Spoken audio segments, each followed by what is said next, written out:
우리 사도신경으로 신앙 고백하시겠습니다. 나는 전능하신 아버지 하나님 천지의 창조주를 믿습니다. 나는 그의 유일하신 아들 우리 주 예수 그리스도를 믿습니다. 그는 성령으로 잉태되어 동정녀 마리아에게서 나시고 본디오 빌라도에게 고난을 받아 십자가에 못 박혀 죽으시고 장사된 지 사흘 만에 죽은 자 가운데서 다시 살아나셨으며 하늘에 오르시어 전능하신 아버지 하나님 우편에 앉아 계시다가 거기로부터 살아있는 자와 죽은 자를 심판하러 오십니다. 나는 성령을 믿으며 거룩한 공교회와 성도의 교제와 죄를 용서받는 것과 몸의 부활과 영생을 믿습니다. 아멘. 우리 찬송가 90장 찬송 하나님께 드리겠습니다. 90장입니다.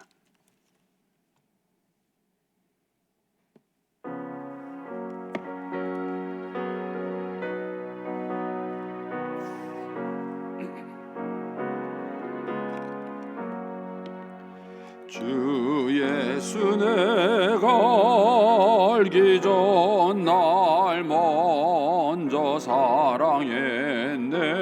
그 크신 사랑 나타나 내 영혼 거듭났네. 주 내 맘에 늘 계시고 나 주의 안에 있어 저 포도비유 같으니 참 좋은 나의 친구. 내 친구 대신 예수님 날 구원하시려고 그 귀한 몸을 버리사 내 죄를 대속했네.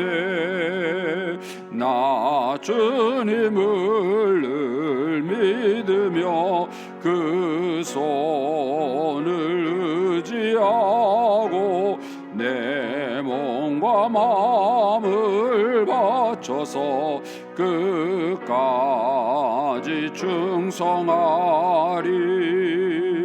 내 진실하신 친구여 그 은혜 내려주사 날 항상 보호하시고 내 방패 되옵소서. 그 풍성한 참 사랑을 네 능히 끊을 소냐.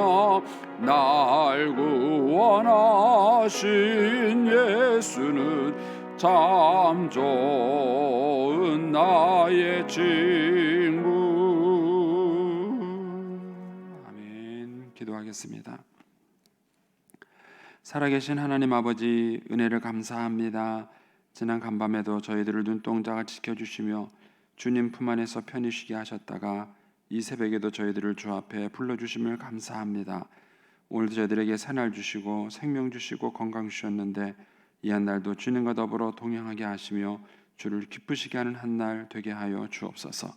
어디서 무엇을 하든지 앉고 일어서는 모든 곳에서 주님의 향기를 바라게 하시고 또 만나는 모든 사람들에게 주의 이름을 증거하는 한날 되게 하여 주옵소서.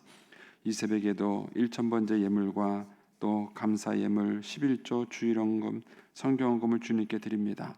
하나님 아버지, 믿음으로 또 순종으로 감사로 드리는 예물을 주님께서 기뻐 받으시며 약속하신 하늘의 복과 땅의 복으로 충만하게 채워 주옵소서.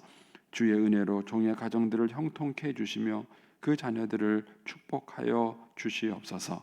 예수님의 이름으로 축복하며 기도하옵나이다. 아멘. 오늘 아침 말씀은 마태복음 20장 17절에서 34절까지 말씀입니다. 마태복음 20장 17절에서 34절까지 말씀입니다.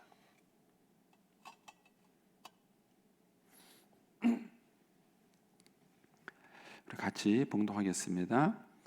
예수께서 예루살렘으로 올라가려 하실 때에 12제자를 따로 데리시고 길에서 이르시되 보라 우리가 예루살렘으로 올라가노니 인자가 대제사장들과 서기관들에게 넘겨짐에 그들이 죽이기로 결의하고 이방인들에게 넘겨주어 그를 조롱하며 책찍질하며 십자가에 못 박히게 할 것이나 제3일에 살아나리라. 그때에 세베대의 아들의 어머니가 그 아들들을 데리고 예수께 와서 절하며 무엇을 구하니 예수께서 이르시되 무엇을 원하느냐 이르되 나의 이 두 아들을 주의 나라에서 하나는 주의 우편에 하나는 주의 좌편에 앉게 명하소서. 예수께서 대답하여 이르시되 너희는 너희가 구하는 것을 알지 못하는도다. 내가 마시려는 잔을 너희가 마실 수 있느냐? 그들이 말하되 할 수 있나이다. 이르되 너희가 과연 내 잔을 마시려니와 내 좌우편에 앉는 것은 내가 주는 것이 아니라 내 아버지께서 누구를 위하여 예비하셨든지 그들이 얻을 것이니라.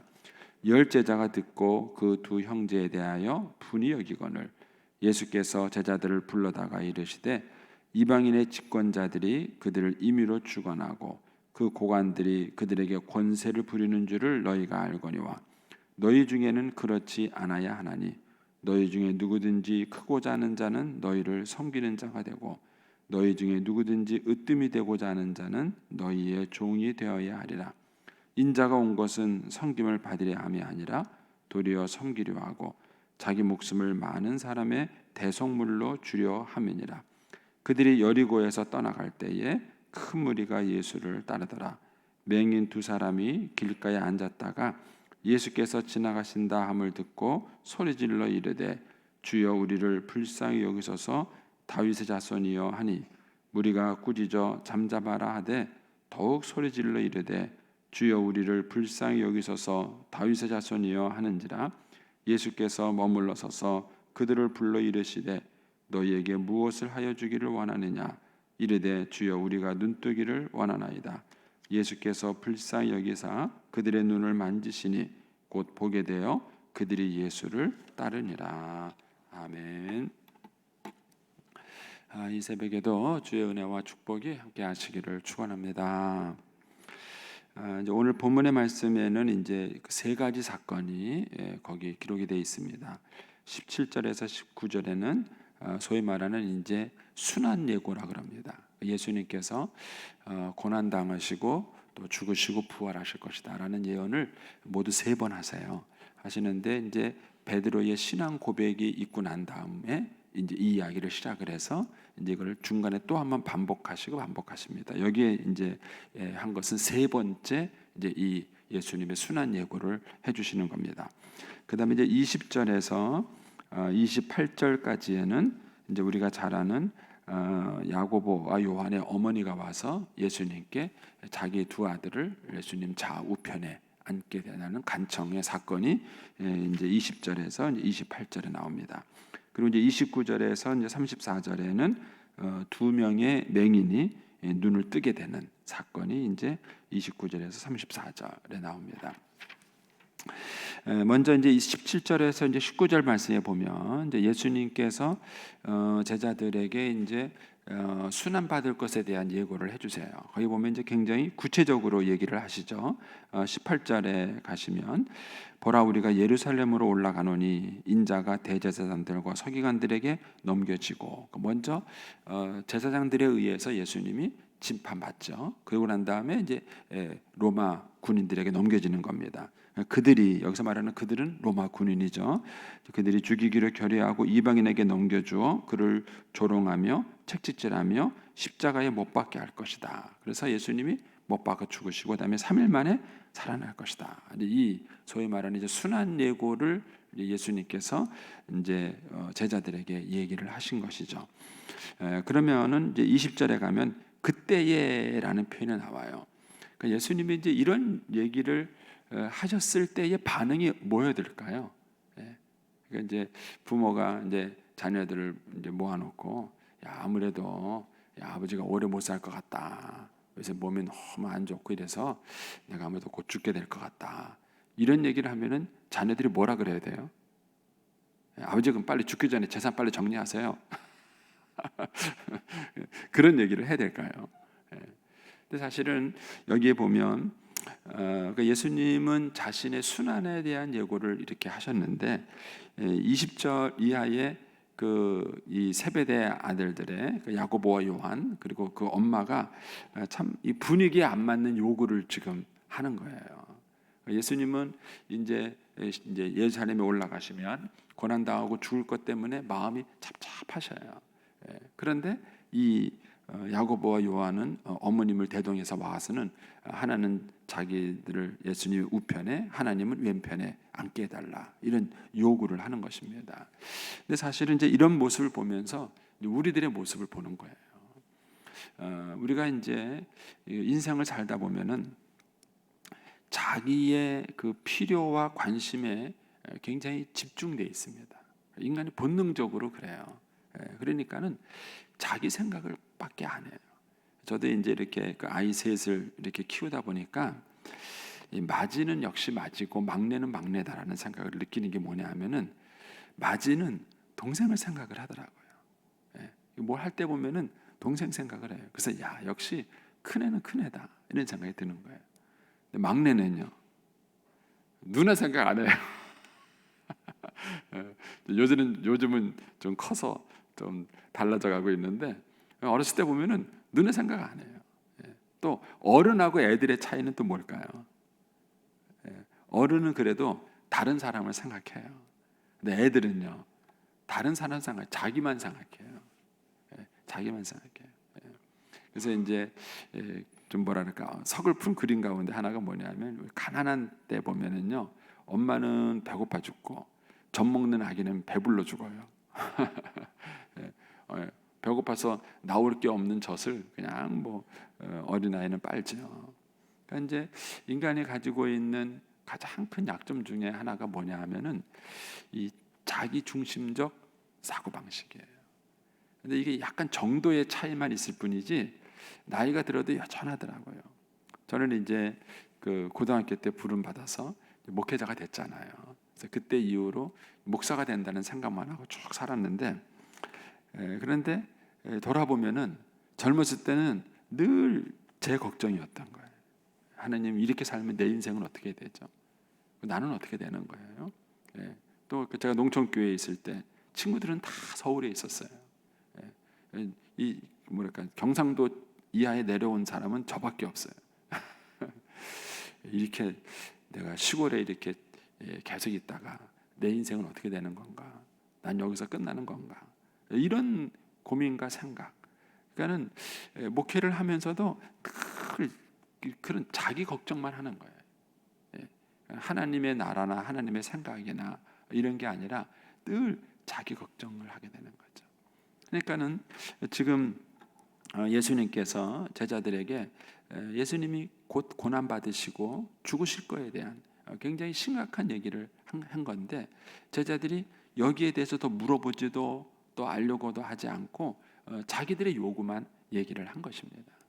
근데 여기에 대해서 이제 주님께서 이제 그 26절 이제 그런 얘기를 해주시잖아요. 26절에 가시면 우리가 잘 아는 너희 중에는 그렇지 않아야 하려니 너희 중에 누구든지 크고자 하는 자는 너희를 섬기는 자가 되고 너희 중에 누구든지 으뜸이 되고자 하는 자는 너희의 종이 되어야 하리라. 그래서 여기서 우리가 크다는 개념 또 으뜸이 됐다 성숙하다는 개념을 우리가 여기서 알 수 있는 거예요. 그러니까 내가 크다는 게 뭔가 그러니까 세상에서는 그러니까 제국에서는요 자리가 크면 큰 거예요. 그러니까는 뭐 말단을 하다가 뭐 이제 과장이 되고 부장이 되고 뭐 이사가 되고 그러면은 큰 거예요. 그러면 성공한 것입니다. 그런데 하나님의 나라에서는 주님께서 뭐라고 얘기하시느냐면은 우리가 크다는 것, 성숙하다는 것은 뭐냐면 다른 사람을 얼마나 배려할 수 있느냐는 거예요. 다른 사람을 얼마나 배려할 수 있는 거예요. 그러니까 우리가 이제 신앙생활하면서 내가 믿음이 성장했는지 또 내가 얼마큼 이제 믿음이 나아졌는지 그거를 평가하는 그 기준이 뭐냐라는 이런 걸 생각을 했을 때 내가 다른 사람의 입장을 얼마나 고려할 수 있는 사람인가 그리고 또 다른 사람의 입장 때문에 내 것을 얼마나 희생할 수 있는가. 그게 성숙한 거예요. 막내하고 큰애하고 차이가 그거예요. 큰애가 훨씬 더 성숙해요. 그래서 동생들을 위해서 희생할 줄 알죠. 자식과 부모의 차이가 뭐죠? 부모가 훨씬 더 성숙해요. 그러니까는 자식하고 부모하고 싸우면은 누가 이기죠? 자식이 이겨요. 왜 그러죠? 자식은 자기 생각밖에 안 해요. 아직 이제 이기적이죠. 그러니까 결국은 자식을 생각하는 부모가 그 싸움에서 지는 거예요. 질 수밖에 없는 거예요. 그러니까는 누가 크냐라고 말을 했을 때에 세상에서는 쟁취하고 뺏고 갖는 게 큰 거예요. 세상에서는. 그래서 그거를 성공했다라고 생각을 하는 거예요. 근데 하나님의 나라에서는 그게 아니라 줘주는 게 더 큰 거예요. 더 양보하고 희생하는 게 훨씬 더 큰 것인 겁니다. 그래서 이제 이런 의미에서 이제 내 자신을 돌아보면서 내가 정말 성숙한 자인가, 내가 정말 믿음이 큰 자인가, 이런 거를 생각했을 때 내가 얼마나 내가 희생할 수 있고 양보할 수 있는가, 그게 사실은 내가 큰 거예요. 그런데 그 희생하고 양보하고 할 때요, 예를 들어서 이제 부모가 자녀를 위해서 희생하는 것은 뭐랄까요, 그 피해 의식이 없어요. 그러니까 내가 억울하다. 그러니까 예를 들어서 이제 형하고 동생 사이에서 이제 부모가 계속 형 보고 양보하라 그러잖아요. 그러면은 형이 상처를 받아요. 그리고 피해 의식이 있습니다. 내가 동생 때문에 내가 맨날 양보한다. 난 동생 때문에 맨날 희생한다. 이런 피해 의식을 갖게 되는 거예요. 근데 그거는 사실 약간 억지로 했기 때문에 그래요. 근데 이제 부모가 자녀를 위해서 희생하는 것은 반면에 피해 의식이 없습니다. 왜냐하면 좋아서 하는 거예요. 사랑해서 하는 거예요. 그리고 그 자녀를 더 많이 이해하고 알기 때문에 하는 것입니다. 그래서 부모가 일방적으로 자녀들에게 희생을 해도 상처가 없습니다. 피해 의식이 없는 거예요. 근데 이것을 신앙의 원리에다가 적용을 시켜보면은 내가 성숙했는지 성숙하지 않았는지는 그걸 알 수 있는 거예요.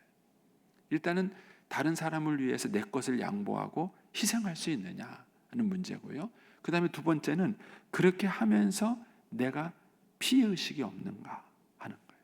피해. 그 기쁨으로 할 수 있는가 하는 것입니다. 좀 제 얘기가 어려운가요? 네. 여러분, 2등을 기쁨으로 할 수 있겠습니까? 2등을 기쁨으로 할 수 있을까요? 네. 근데 2등을 기쁨으로 얼마든지 할 수 있습니다. 2등을 기쁨으로 할 수 있어요. 저희들 조금 망설여집니다. 네, 뭐 다음에 제가 또 소그룹 시간에 되면은 조금 더 이제 개인적인 얘기를 많이 해드리고요. 그래서 어쨌든 이 성숙의 크기를 판단할 수 있는 게 뭐냐면은요, 얼만큼 상대방을 배려해서 희생할 수 있는가. 이게 내가 믿음이 성장했는지 성장하지 않았는지를 판별할 수 있는 굉장히 중요한 이제 시금석이 되는 것입니다.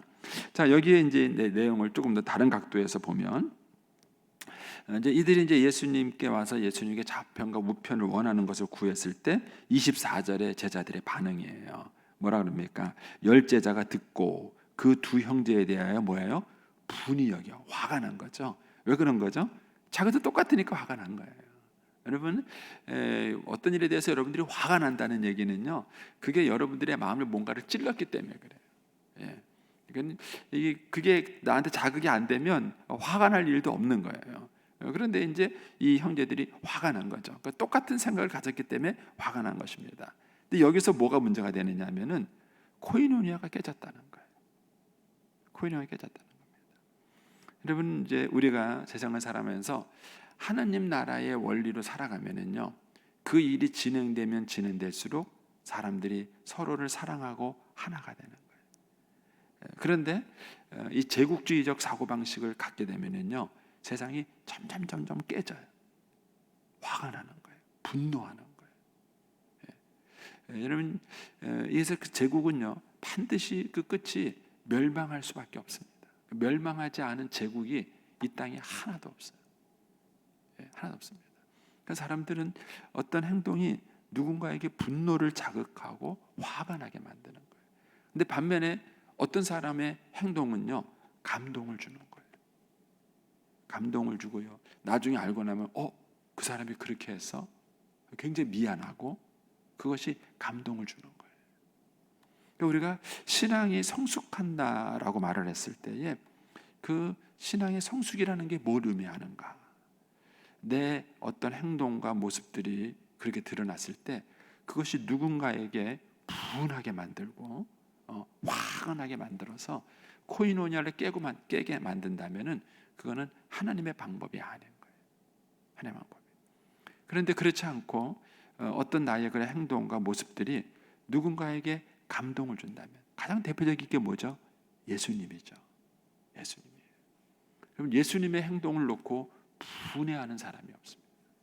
아무도 발을 씻으려고 하지 않았을 때 예수님이 제자들의 발을 씻겨줬어요. 그리고 사람들이 조롱할 때 예수님은 그냥 묵묵히 십자가를 지셨어요. 그 예수님의 행동을 놓고 막 분하게 여기거나 막 억울하게 여기거나 그러지 않아요. 그런데 이 야고보와 요한의 행동은 제자들의 마음속에 감동을 준 것이 아니라 분하게 만든 거예요. 그래서 결국은 이 사랑이 깨진 거죠. 깨진 것입니다. 이걸 예수님께서 어떻게 극복하셨는가는 25절에서 28절인 거예요. 그래서 우리가 자녀들 사이에도요 이렇게 갈등이 생길 때가 있어요. 형제들 사이에 서로 분하게 여기고 상처받고 그래서 자녀들이 하나가 되지 못할 때 그때 이제 부모가 해야 될 일이 뭐냐면 첫 번째는 가르치는 거예요. 예수님이 그런 제자들을 25절에 보면은 예수께서 제자들을 불러다가 이르시되 이 얘기를 다르게 표현하면은 예수께서 제자들을 불러다가 가르치시되 그런 거예요. 이게 어른의 역할입니다. 그래서 이런 갈등과 어려움이 있을 때 그 갈등을 해결할 수 있는 방법이 뭔가? 코이노니아가 깨졌을 때 그 코이노니아를 해결하는 게 뭔가? 그건 제자들을 불러다가 가르치는 거예요. 그래서 이 가르치는 일이 굉장히 중요한 것입니다. 그런데 어떻게 가르쳤느냐 하면은 예수님께서 너희놈 왜 그런 거 가지고 싸워? 막 그러면서 혼내지 않았어요. 뭐 야고보와 요한을 혼낸 것도 아니고 분하게 여기는 제자들한테 너네들도 어떻게 그렇게 분하냐 하면서 둘 다를 혼내지 않았어요. 그 예수님이 뭘 가르쳤느냐 하면은요 이들에게 비전을 심어준 것입니다. 인생을 어떻게 살아가야 되느냐라는 성숙함을 훈련시켜 주신 거예요. 그래서 야고보와 요한을 책망한 것도 아니고 분이 여기는 제자들을 책망한 것도 아니세요. 그리고는 뭐라 그러시냐면은 자 너희들 한번 생각해봐라. 이방인과 집권자들은 그들을 임의로 주관하고 권세를 부리는 것을 그걸 그들은 기쁨으로 여긴다는 거예요. 그걸 그들은 성공으로 여기는 거예요. 왜 그들이 오른쪽과 왼쪽에 앉고 싶어해요? 그 오른쪽과 왼쪽에 앉고 싶어하는 이유가 뭐냐면 여기서 말하는 것처럼 임의로 누군가를 주관하고 그들에게 권세를 소위 말하는 갑질을 하고 싶은 거예요. 이런 걸 자기들은 힘이라고 생각을 하는 거예요. 성공이라고 생각을 하는 것이죠. 그것이 세상 사람들이 갖고 있는 가치관이다. 그런데 너희는 그렇지 않다. 너희는 그렇게 되지 않아야 된다. 이렇게 말하면서 너희 중에 누구든지 크고자 하는 자는 섬기고 으뜸이 되고자 하는 자는 종이 되어야 하리라. 이렇게 말하면서 예수님이 자기의 예를 드시는 거예요. 내가 온 것은 인자가 온 것은 내가 사는 것은 이렇게 말하는 거예요. 내가 사는 삶의 목적이 뭔지 아냐? 그것은 바로 이 섬기는 삶을 위해서 온 거야. 그런 거예요. 이 상황은 이미 제자들이 예수님을 3년 동안 따라다닌 제자 훈련을 받은 지 3년이 되는 시간이에요. 그러니까 3년 동안 그들은 예수님과 먹고 자고 생활하면서 이미 예수님의 모습을 많이 본 거죠. 근데 이때만 하더라도 제자들은 예수님의 마음을 잘 몰랐어요. 그렇지만 언제 그걸 확실히 깨닫게 됐느냐 하면은 예수님이 죽으시고 부활하시고 난 다음에야 그들은 이 모든 것들을 깨닫게 되는 것이죠. 그래서 주님께서 이런 그 코이노니아가 깨지는 그런 갈등 상황이 왔을 때 그거를 극복하는 방법은 두 가지였어요. 하나는 가르쳐 주는 것입니다. 그래서 그 가르침은 그들을 훈계하거나 잔소리를 한 것이 아니라 그들에게 비전을 심어준 거예요. 어떻게 살아가는 것이 인생의 바른 삶인지를 비전을 심어준 것입니다. 두 번째는 뭐였냐면은 예수님의 삶을 가지고 그들을 설득한 것입니다. 이런 면에서 우리 신자들이 자신의 삶을 바르게 살아간다는 건 대단히 중요해요. 그래서 제가 언젠가도 이제 그런 말씀을 드린 걸 기억하신가 모르겠는데, 이렇게 아이들을 이렇게 집에서 있다 보잖아요. 그러면은 식구들이 다 지칠 때가 있어요. 방도 치워야 되고 누군가는 설거지를 해야 되고 이렇게 해야 되는데 아내도 힘들어하고 막 짜증을 내고 애들도 뭐 애들대로 막 그래요. 그럼 누가 해야 될까요? 누가 해야 되죠? 그래서 그때 제가 깨달은 게 있어요. 그걸 하는 게 가장이에요. 가장. 저도 제가 이 설교를 하지만은요 늘 부담스럽습니다. 왜냐하면 우리 아내가 적용을 너무 잘해요. 그래가지고 가장이 해야지. 좀 스트레스 받습니다. 좀. 맞아요. 그런데 이게 몇 번을 이렇게 해보니까는요, 가족의 갈등을 극복하기가 제일 좋은 방법이에요. 아버지가 나서 이런 데 뭐 하는 거야? 넌 막 혼내고 막 이러면은요 하기는 해요. 합니다. 그런데요 아이들의 마음속에 상처가 있어요. 상처가 있어요. 분노가 있어요. 그런데 그냥 아버지가 하면은요 아이들이 안 그래요. 그래도 하면서 시키면 괜찮아요. 야, 아빠가 이거 할 테니까 너는 저거 좀 해줘라. 너 저거 좀 해줘라. 이렇게 얘기를 하면은요 아이들이 억지로 하더라도 상처가 없어요. 가장이 참 어렵더라고요. 근데 그래서 하나님께서 남자에게 준 특유의 그 축복이 있습니다. 그게 뭔지 아세요? 남자의 몸은 여자의 몸처럼 까다롭지 않다는 거예요. 아, 여성들의 몸은 진짜 까다로워요. 갱년기는 남자한테 없나요? 좀 있긴 할 것 같아요. 제가 보니까 남자분들도 갱년기를 겪는다. 그런데 신체적인 특징으로 봤을 때요, 여성들만큼 심하지 않아요. 제 아내가 갱년기에 들어가니까는요, 막 더웠다, 추웠다, 이게 비율을 어디다 맞춰야 될지 모르겠어요. 뭐 어느 때는 덥다 그랬다가, 뭐 어느 때는 춥다 그랬다가, 근데 도대체 변덕이 죽을 듯 해가지고 남자들은 그런 게 없어요. 근데 왜 그러느냐? 아무도 일하지 않을 때 일하라고 조건을 만들어 주신 거예요. 그래서 여기졌어요. 아니야, 남자들 하나님이 남자에게 준 특이한 축복이에요. 축복이에요. 그래서 여성들의 몸보다 남자들의 몸이 훨씬 더 강합니다. 변화에 큰 변동이나 그런 게 없어요. 하나님이 그런 힘을 주신 거예요. 근데 재밌게도 그러면 가정이 하나가 된다는 거예요. 누가 누구를 원망하지 않아요. 누가 누구를 비난하지 않습니다. 우리가 어떤 문제를 이렇게 해결하는 것도 중요하지만 그것이 끝나고 난 다음에 사람들의 마음속에 그 코이노니아가 깨지면 하나님의 방법이 아니에요.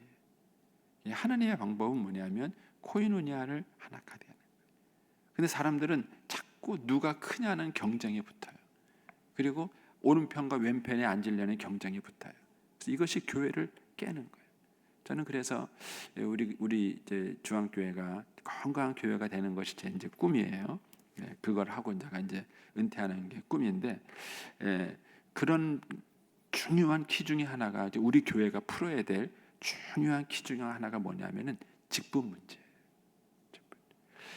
이 교회는 어떨지 모르겠는데 어느 교회든지 대한민국에 있는 어느 교회든지 이 임직 때문에 상처받지 않는 교회들이 없어요. 이거는 양쪽이 다 문제가 있어요. 양쪽이 다 임직 받은 사람은 받은 대로 상처받고 안 받은 사람은 안 받은 대로 상처받고 그런 거예요. 근데 이게 왜 상처를 받느냐 하면은요, 제국주의적 사고방식이 교회에 들어왔기 때문에 그래요. 제국주의 사고방식이. 그래서 이게 제국주의적 사고방식이 들어와서 누가 크냐라는 것이 임직이 돼버리면 사람들에게는 상처와 아픔밖에 없어요. 그런데 그게 아니라 임직이 감동이 돼야 돼요. 근데 감동이 되려면 이거예요. 누가 크냐? 너희 중에 섬기는 자가 되어야 한다. 섬기는 자가 되어야 한다. 여기에 감동이 있어요. 여러분 시간 너무 많이 갔는데요. 그 기억자 예배당 아시죠? 금산교회인가요? 모르세요? 기억자 예배당. 거기에 보면은 그 유명한 그 이장희 목사님 얘기가 나와요. 그리고 그 장로님 이름이 지금 생각이 안 나네. 있는데 그 이자익이라는 분이 그 그 장로님 생각이 안 나는데 하여튼 그 어느 집에 종이었어요. 종이었는데 종과 주인이 같은 해에 장로 후보로 올라가요. 같은 해에 장로 후보로 올라갑니다. 그런데 재밌게도 주인이 떨어졌어요. 주인이 떨어지고 종이 이 종이 이자액인데 그 종이 먼저 장로가 됐어요. 이건 뭐 난리가 난 겁니다. 이거는요. 상상도 못하는 거예요. 그런데 그 주인이 그 종을 장로로 잘 섬겨줘요. 그리고 그 다음인가에 이제 주인이 두 번째로 장로가 돼요. 그 선임은 누구예요? 종이 선임이에요. 종이 선임 장로예요. 근데 이제 이 장로님이 그 종을 목사로 만들어요. 그게 이자의 목사예요. 이자의 목사입니다. 네. 그 감동 스토리가 있는 게 그 금산에 있는 기역자 예배당이에요. 예, 예배당인데 한국 교회는 그렇게 해서 부흥한 교회예요. 한국 교회 초창기 역사를 읽어보면 그렇게 말씀대로 산 흔적들이 많아요. 그것이 굉장한 감동을 준 거예요. 그래서 한국 교회는 처음에 임직할 때 그런 아픔과 그 상처가 있는 것이 아니라 처음에 그 임직할 때 그 임직에 감동과 은혜가 있었어요. 그래서 한국 교회가 성장한 거예요. 근데 지금은 언제부턴가 그게 사라진 거예요. 그게 사라진 거예요. 그래서 이런 이야기를 성경에서만 보는 거예요. 인자가 온 것은 성경을 받아 아니라 도리어 섬기라고. 이런 얘기들은 그냥 성경에서 보는 얘기가 됐지 우리의 삶에서는 보지 못하는 그런 이야기가 되어버린 것입니다. 이걸 어떻게 회복하느냐, 이게 이제 숙제예요.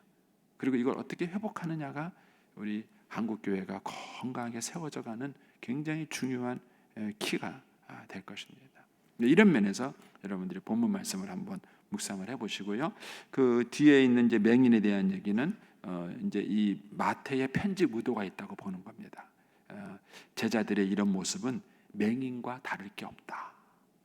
이 육체적인 맹인이나 영적인 맹인이 돼서 예수님의 마음을 알지 못하는, 하느님의 마음을 알지 못하는. 그래서 마가복음도 이 세 사건을 묶어서 소개하고 있고 마태도 이 세 사건을 묶어서 소개하고 있어요.